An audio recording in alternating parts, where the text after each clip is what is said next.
আজকে তো বস প্রমোশনের লিস্ট পাবলিশ করবে। বস আপনাকে রাখে। রাজীব ভাই, যান যান, আজকে মনে হয় আপনার প্রমোশনটা হয়ে যাবে। আপনি মনে হয় আমাকে ডাকছেন প্রমোশনের ব্যাপারে। আপনি লিস্ট দেখেননি? প্রমোশনের লিস্ট তো দেখার সৌভাগ্য হয় না। চাকরি থেকে ছাঁটায় শর্ট লিস্ট দেখেননি? না sir. I am sorry to say আপনার চাকরি চলে যাচ্ছে বোর্ড অফ ডিরেক্টরস এর সিদ্ধান্ত।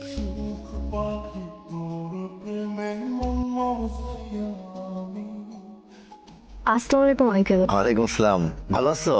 জি আঙ্কেল। রাজীব বাসা নাই? না আঙ্কেল, ও তো বাসায় নাই, অফিসে। আমাকে বলেন, কোনো অসুবিধা নেই। তোমরা তো এতদিন ধরে আসো ওই বাড়িতে, কখনো ভাড়ার জন্য বলতে হয় নাই।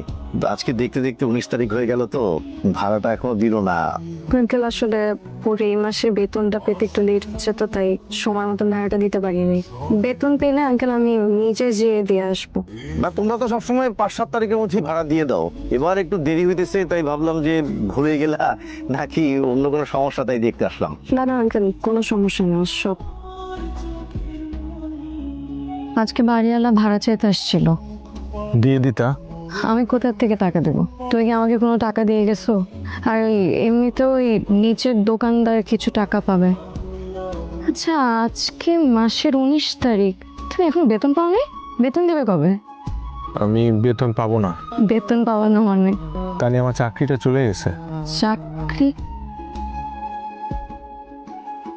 তুমি না বলছিলা তোমার কোনো চিন্তা নাই, তোমার উল্টা প্রমোশন হবে?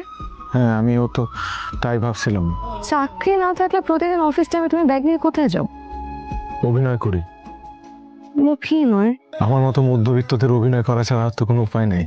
আমরা খুব সহজে সত্যটা বলতে পারি না, কি করবো বলো? তাই সত্য লুকানোর অভিনয় করি। আমি প্রতিদিন সকালবেলা অফিসের জন্য বের হই, কিন্তু আমার তো কোনো অফিস নাই। বিভিন্ন অফিসে ঘুরি, চাকরির ইন্টারভিউ দিই, কিন্তু আজ পর্যন্ত আমার কোনো চাকরি হয় নাই।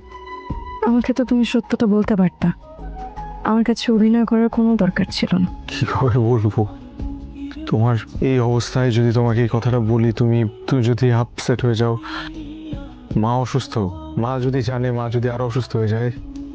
আমাদের জুয়ের বিয়ে কয়দিন পর, ওইটা জানতে পারলে ও যদি ডিপ্রেসড হয়ে যায়, তাই আসলে কাউকে